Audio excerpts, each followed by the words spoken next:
Palangga sa for today's video kay nag-ubra ko og vacant time ko na kay nag-practice ang mga grade 12 silahang JS Promenade. So since ang naga-practice ang mga advisors, so ako naman nag-ubra ko og kanang ilang not reviewer kay kanang wala man may PowerPoint. Maganda sana kung may PowerPoint kay para flash lang no.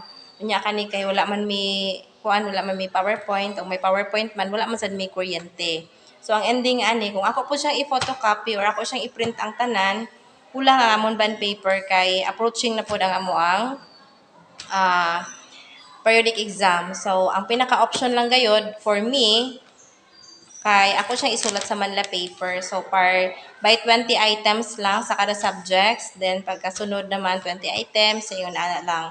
Kay kung ako mong basahon na siya, kung ako lang siyang basahon, kung magpa oral kuan lang inang review, no, so murag dili man kaayo mo sink in sa ato ang utak. So mas maganda gitong may nakita sila para may retention.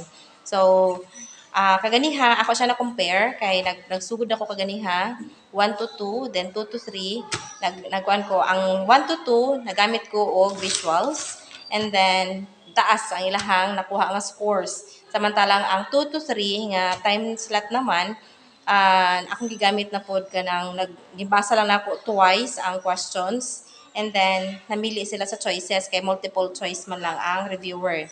So ako na compare, mas mababa ang ilahang scores nga nakuha compare sa may visuals kag sa wala. So mo ni karon nga akong paningkamutan hangga't makaya nga naa sila visuals nga makita. So that's it mga palangga, mag-ubra sa ako o sa ko ang visuals.